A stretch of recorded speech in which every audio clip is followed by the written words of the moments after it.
Hello. A bit slow to log in today. Just waiting for a few people to log in. Hi.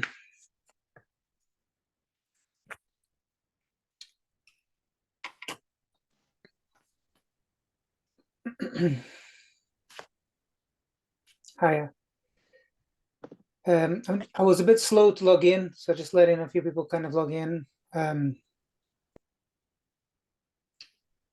Just give it another second or so.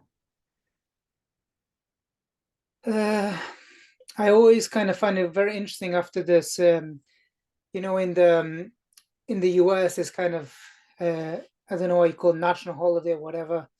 It's kind of difficult. Like, oh my gosh, it kind of started on the week on a Tuesday. I find that really weird. Um, Okay, I'll just wait another like couple of seconds for people to log in, and then I'm gonna jump right into it. Okay, I'm gonna kick it off. So basically, I'm gonna talk about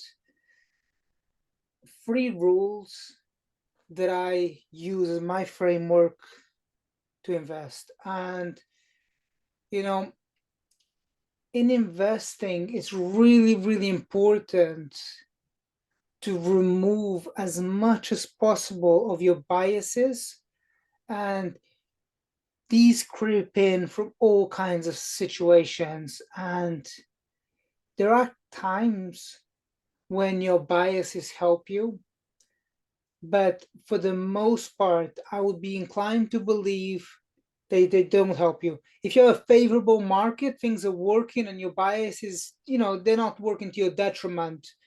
But in investing, it's really, really important to think about the losses. So I'm going to kind of talk about that. And the three topics that I'm going to talk about today is understanding that when you invest, there is a high likelihood that you're going to be wrong. So I said this about myself. There's a 50% chance that I'm going to be wrong. How do I think about that? The other thing is to be extremely selective in what you invest. And then I'm going to talk about time as the element to drive the return. So, this is for you, and you're welcome to kind of interject, ask questions anytime. This is a free flowing conversation. I do have some stuff that I feel is kind of helpful to add some context, but by all means, just interrupt, ask questions. There are people that have been investing for a long time. There are people that have been investing for less time, and this is really a two-way conversation. And it's aimed at providing a framework for you to become a better investor. So stop me at any point if something is not clear. So when I think about a stock, in my experience, I start with this. Okay, there's a 50% chance that I'm wrong. So when I invest, I believe that it's good to kind of put a little bit of money in the company and leave some time. I talk about this kind of 6 weeks, and hopefully after the next earnings season, if possible, to see a validation that your thesis is working out. My time horizons are approximately 18 months. So I view buying stock as buying portions of this business, but I recognize that not every business is going to have a strong, lasting tailwind. So you cannot fall in love with your ideas. And that's why I like to start with this framework of 50% wrong rather than 50% right, to make you more aware as a person. When you're deploying capital, you have a responsibility to your family. And I always think about that, when it comes to the end of the year, and you're kind of thinking about what you've accomplished, you have a responsibility to your family when you deploy a capital. It could be that you're retired, maybe, your grandchildren, whatever. But, it's really, really important that you act as a prudent capital allocator and you're very, very humble. Because what happens is that in the market, there are times when the market is really, really excited, and then people are excited and jumping for joy, and people inevitably get pulled into that action. And if you start with a system of investing, for example, for me, I haven't mentioned this a lot, but I have found that in my experience, the best stocks returns that I made in stocks have been in times when I've been extremely, really bearish on the company for a period of time. And then I see something that fundamentally changes my original thesis. By the way, I'm kind of referring here to Robinhood. It's a stock that I was very, very bearish for a long time. And I really, really hope that I've got this one right. But anyway, we'll see. As I said, think about the framework that you're going to be wrong 50% of the time. So when you buy a portion of the company, make it equally weighted, because you fall in love with things that look like they're cheap. And when I invest, I try and use just two variables. I look at the customer adoption curve and the increase in free cash flow. The problem for a lot of investors is that they can be easily distracted, because what happens is in the market, there's so much different news, different information. Oh, the stock is down, the stock is halted. Like, what is going on? Oh my God, someone knows something. Oh, like, and you know, I know from experience. I've seen a few different cycles, and when there's this kind of maximum flow of negative news, we believe that because the share price is moving fast, that we have to react. And I strongly persuade you not to think in those manners. But when you invest, I like to put this kind of 1 year period where I will not touch this company apart from adding to the position for 1 year. And this drives me to my second point about being selective. So my strategy is a very easy to follow strategy. It's really, really simple. I'm looking for the increase in free cash flow next year.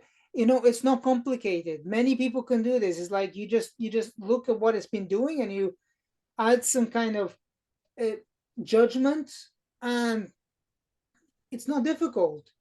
But sometimes you get a bit of a favorable backdrop where the company, particularly, is quite helpful in these kind of SaaS businesses, because the SaaS business, once they've acquired the customer is generally sticky.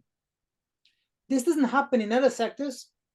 For example, in the industrial sector, or other sectors where you're always competing on price, because once you've acquired a customer, they've taken your software, incorporated it, trained up on it, they kind of stick around for a while, and it's quite predictable that you can see within reason how much free cash flow the business will make over the next 12 months. But you have to be really, really selective, because what people tend to do is they tend to chase what's working in the market right now. And I understand that, right? Like, I'm an investor too. Like, I get it, right? I get it. You want to back your capital in things that are working, and this makes sense.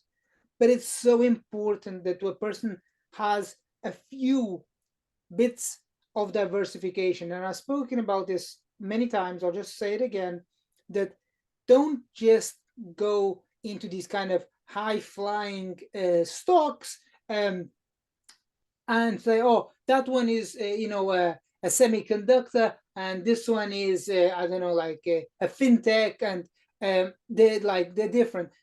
If they have the same exposure to the interest rates, I'm not a macro person, but it's important to understand that interest rates dictate the discounted cash flows in the future. I don't want to get too jazzy about it, but essentially, you do need to think a lot about what exposure to interest rates the company has.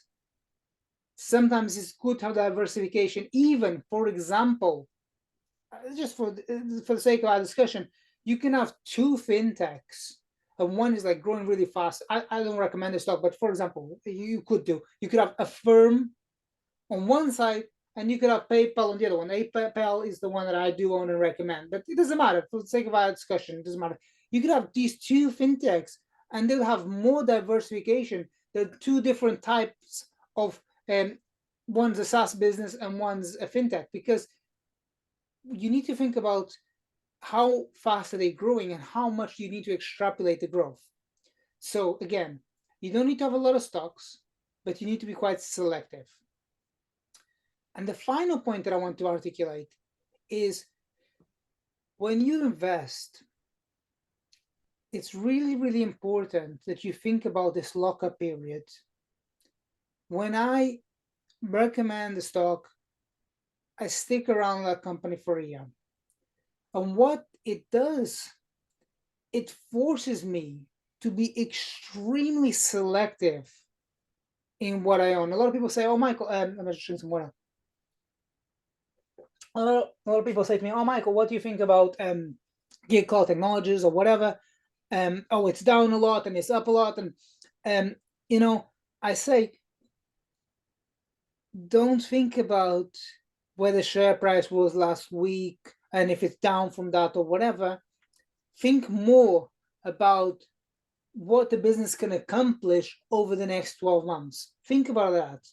Because if you're forced into that situation where you're thinking really hard about what kind of percentage of your capital you put in a company, and you take it as a duty to think about that, and you think that you're locked into that position, you're much more selective, and you're not just going to go with the wind.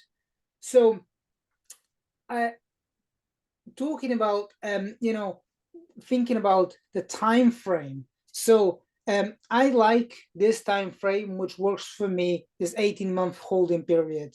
And sometimes, I'll give you two examples about being selective. So I articulated a few times already now about thinking about different exposures to interest rates. So I recommended this Celestica stock. It's pretty boring, man. And like, I get it. Like, it's really, really boring stock.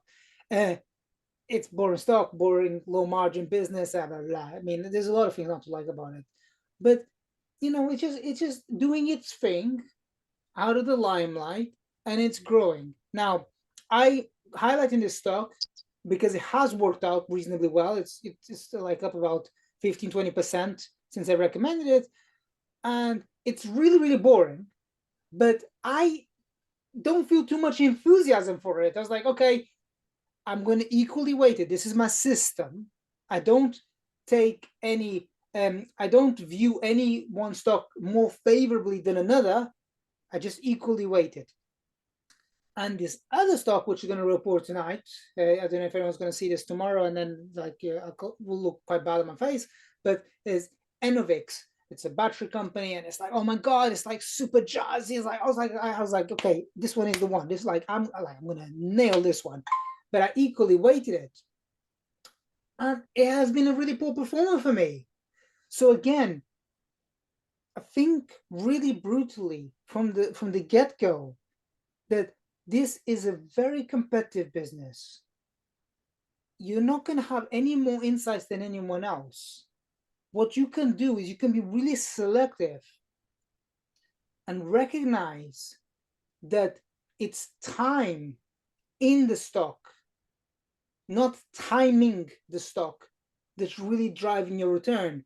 And you know, it's when a person invests, I like to think myself, if possible, I like to think myself as in alignment with the owners of the business. So, for example, in the case of Uplovin, I know that the CEO owns a ton of stock.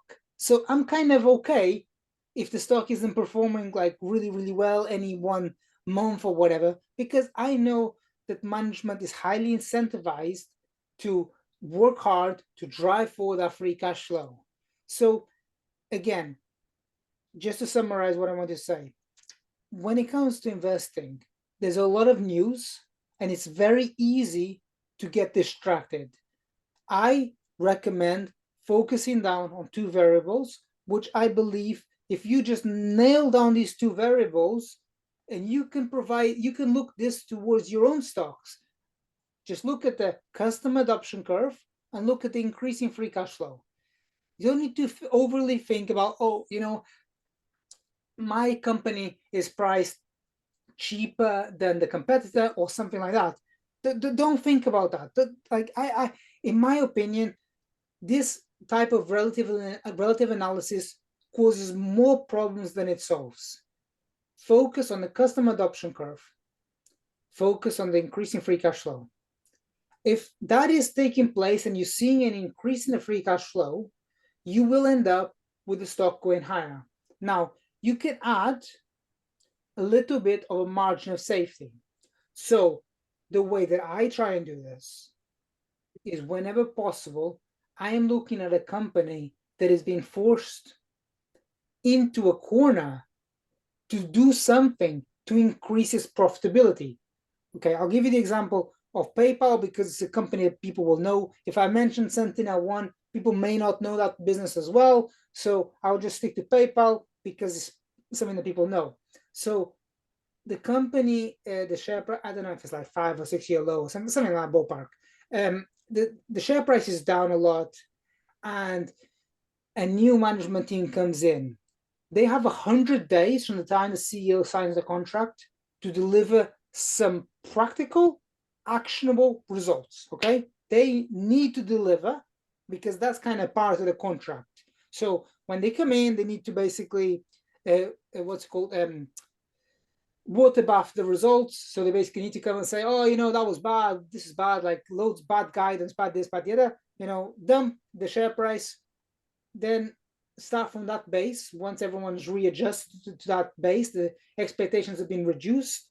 You come in and then you need to really kind of hit the ground running. So if the business is like that you kind of have this catalyst where it's being forced to increase its profitability, provided that you don't pay too much for those expectations, you can see a reasonable return. This is the same playbook that I did with Sentinel One, and this is the same playbook that I did with Money Lion, DraftKings. Businesses that have been forced to increase their profitability. What happens is that you slow down your growth, you increase your profitability. Once your business is operating with that increased profitability, then you can step back off, you can reinvest a portion of your profits to grow that revenue. But that's a second playbook. What I'm looking for is a change in the narrative. From the moment that I invest, I'm really thinking very, very hard. What will people in 2025 think about my stock? I'm thinking a lot about that. Now, everybody likes to get a bargain. Everyone knows that in this business, the point is to buy low, sell high. It's not complicated. It's not rocket science. Everyone gets that. But people get really kind of confused when they look at the share price, what it has done. But that doesn't really reflect anything. It doesn't mean anything. What the share price did means nothing. What matters is what the people coming into your stock a year from now will think about the business. So I've talked quite a lot. I'm gonna kind of park it there, ask some Q&A, ask some questions, like if anyone wants to ask any questions, and if not, I got some more stuff that I can talk about.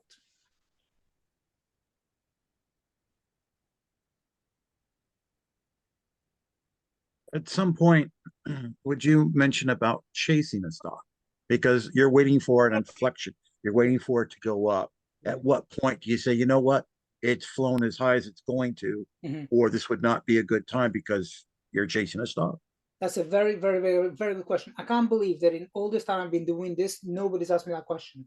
Uh, it's a really important question. So think about the time. Okay. So for example, if like, I've done okay with Money Lion, for example, right? From the moment that I invest, I'm thinking about that 18-month holding period. Okay. Money Lion has done reasonably well for me, but it hasn't even done the first report. It hasn't even gone for the first report. So I've only held the stock for less than a quarter, really. I mean, maybe a bit longer. I can't remember now. But yeah, it's 90 days. I'm like, so I wouldn't be too put off by buying higher. I don't care about whether share price is going up. I don't care about that. I have no interest in that. I don't care if the share price is going down. I'm caring about increasing free cash flow. Now, I'll caveat that just slightly. Let's say, for the sake of our discussion, here's a practical example, okay? You and I were talking about Palantir before Christmas. I can't remember, it was November or something like that. And I bought this stock at $10. And I spoke to you, I recommend that stock at 17. So I bought when it already increased 70%. Now, I had held that stock for about kind of 9 months. So what was, I don't know, was I chasing the stock? I don't know. Like in hindsight, it has worked out well, but focus a lot more on the increase in free cash flow versus what the share price is doing. If the free cash flow is rapidly increasing, it will take care of everything else. So I haven't really answered your question. I don't look too much at the technical analysis. I'm not an expert. There are people that are really good at that. I'm not very good at that. I'm reason. What I would say my strength is that I'm selective, and my strength is that I say no to many things, which is kind of the same thing. So I just need, let's say if I'm looking at, let's say, 30 companies, I just need that one company, not 30, that I think will increase significantly the free cash flow, and that's it. Yeah, have I kind of answered your question? It's yeah, in a sense, it is it's very difficult. It is so I difficult, man. It Yeah, is so difficult. That's what I said. Try. That's why I always say, in investing, there's so much noise, and it's so easy to get distracted by so many different factors. Like I strongly recommend, like even with the case of Palantir, you can see the growth. For me, when I look at Palantir, it's not that I think, like, I don't care about all the jazz that they're saying. Like there's some companies are really over promotional. Good on them, let them do their thing. But when I think about Palantir, in my mind, I only cared about one thing: the growth in the customer, particularly recognizing that that customer, predominantly the government, they will not default on their payments to Palantir. They will pay, come hell or high water, they will pay. And when I think about that, when I recommend the stock originally, okay, I'm just thinking about, is the is it growing the customer base? And if it's growing and the free cash flow is growing, the share price will take care of itself. Um, yeah, don't like try. I mean, try as much as possible to for yourself to think about two variables, maybe three variables, but don't think about more variables. Just um, work hard to become a better version of you rather than a better version of Michael. So I I'm trying to provide you with what I think is important, but I know that there's more than one way to skin a cat. I know that. But there are some principles which you can adapt for your own strategy. Like even in the stocks that you buy. And I can also say examples where I failed with doing that. For example, Enovix, I failed because there's no customer, because there's no revenue. So perhaps if I had been a bit truer to who I am, I wouldn't be holding that stock with 40% loss. So maybe that's a lesson for me too. Well, that is a lesson for me too, that I need to be, more critical of myself as well. But I would like to hope that in 2024, I have gone through a few different cycles, that I would like to hope that I can be a much better investor going forward. I've made many mistakes in the past several years, and I would like to hope that I'm becoming better. It hasn't really, I've waffled a little bit. It hasn't really answered your question, but like just try to No, provide. thank you, Michael. That's fine. Thank you. So, Michael, I have a follow-up question that is very similar to George, but it's kind of the opposite scenario. So, when you know that a company is fitting your criteria in terms of customer adoption and the increase of cash flow, why? So you also say that you should kind of take it slowly and enter with 1.5%, and then from what I understand, you want to see that the market agrees with you, but this would also mean that you wait for the price to start slowly changing, right? So you don't try to buy something that keeps going down and down and down just because it has good fundamentals. So I disagree. I'll give you an example. I didn't recommend this stock, and I can't recommend everything. I'll be quite selective, but there's a stock called Spotify, the audio podcasts, and Spotify's share price has been up, down, up, down, up, down. It is up a lot. But anyone that has followed my recommendation over the past 1 year, man, you would have been cut to pieces because that share price was all over the place. But ultimately, the customer adoption curve continued to move higher and higher and higher. So I didn't own this stock, but I kind of continue to be quite bullish about it. Now, to be clear, one person saying that they're bullish and another person putting capital on the table is completely different. But it's just an example for us to discuss. So the customer adoption is so important. Now, there are times when it's important to be a bit nuanced about it. For example, Snapchat, their customer adoption is growing, but it's growing mostly international outside of the US, where the value, the ARPU, the average revenue per user for those international users is rubbish. So their growth rates are just going to not keep up with what people would have liked them to keep up with.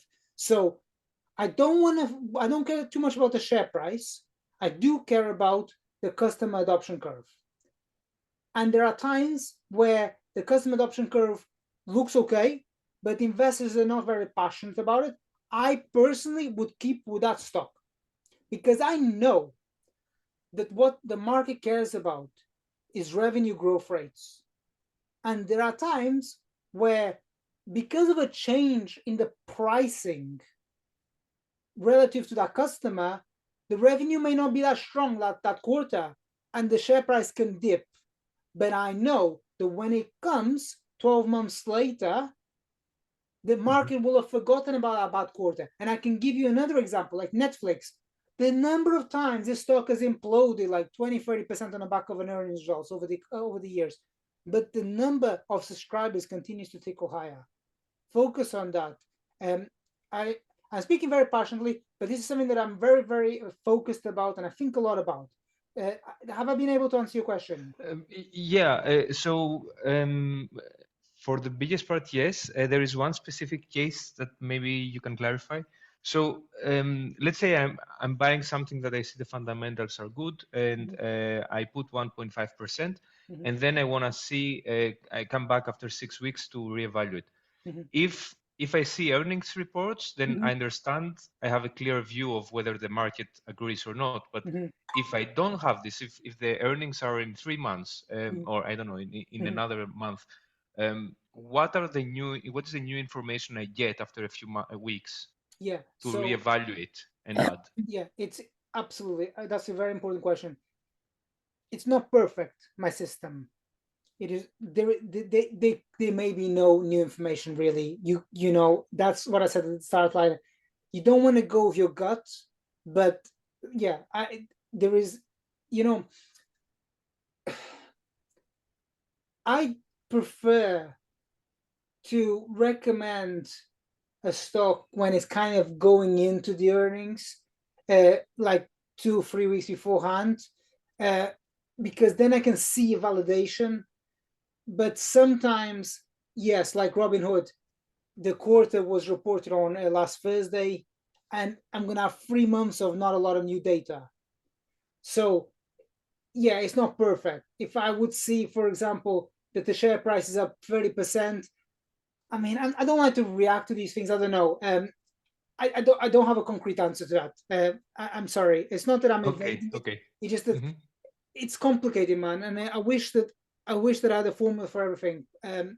Yeah. But in any case, you do reevaluate after a few weeks, right? And like Yeah. to get a second opinion from your future self somehow. Yeah. You know, when in doubt, don't do anything. Okay. Yeah. When And in you stay doubt, with the half. just stay with the half, man. You know, you like the market, no stock, no matter how important it is to the market, goes up in a straight line. You will have another opportunity. And if you don't, there is another stock in the portfolio that probably needs that capital more. It's okay. It's better for you to have full conviction when you buy something, knowing that you're sticking with it for 12 months, rather than having to react. Oh, the share price is moving. I've got to do something. Oh, people may know something. No, like it's better to be quite professional about it and to maybe just keep that small amount of cash, a small amount of capital as cash, and maybe you'll find some other stock in your portfolio that maybe needs that capital. But it's not a perfect system. I recognize that. No, I understand. I get the point. Thanks a lot. Michael, can you summarize the 3 rules that you mentioned? Yeah, sure. So I've actually written this up, so I'm gonna post it on Friday. But the first thing that I'm thinking about is that there's a 50% chance that I'm wrong. The second one is to be selective. And Luke, you know, this is particularly aimed at you, you know, be selective, focus on becoming a better you rather than, you know, like, oh, this guy said this, like focus on that. Like you're very professional. I know that you're very active in the market. So like just try and kind of have, let's say, maybe 15-20 stocks, right? Like really focus on those, become really, really good at. And the second thing is the time element. The time is running against you, but when you invest, well, this is for my strategy, not necessarily for yours, I know. But when the time element of it, that when I'm buying something, I'm going to stick with it for 12 months. So I need to be absolutely sure that it will deliver for those 12 months, because I don't want to be nervous and sleeping badly for 12 months because I own a stock that, you know, is not working out in my favor. So focus on buying something that I'm able to sleep with at night. Okay, thank you. Hey, Michael, it's nice to meet you. I have a question as well. Yeah. So customer adoption and cash flow, debt levels, all that makes, you know, perfect sense when you look at the balance sheet. How do you think about book value per share? Is this something that you pay attention to or not at all? No, and I strongly recommend that you do not. That book values worked extremely well when Ben Graham was an investor, and that was where a lot of the research, particularly in academia, used a lot of this book value. The advantage that the book value has in academia is that it doesn't change a lot from quarter to quarter. So it's easy to track. So that's why in academia, they like to use book value. But if you're looking at tech companies, the vast majority of it is their employees, and they leave the building every single night. So there is no book value. Like you look at AWS, if they look at the code that they had last year, probably worthless compared to this year. So it's gone. There is no book value. Right. So the types of companies that I'm looking at the free cash flow. But even if you look at something like whether it's Berkshire Hathaway or Amazon, both companies are absolutely zero focused on that increasing free cash flow. And look at these big companies like Apple, whatever, they are making a lot of free cash flow. So it does matter. The free cash flow does much more than the book value. Incidentally, if you look at Warren's letters over time, he has discarded using a book value, and he will look a lot more at the price to earnings of what Berkshire is being valued at. Got you. Thank you. Yeah. Okay. Any other questions anyone want to ask?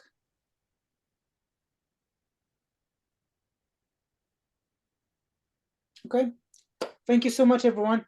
I hope to see you next week. Thank you so much. Thanks a lot. Thank you, Michael. Thank you, Sam. Bye. Bye.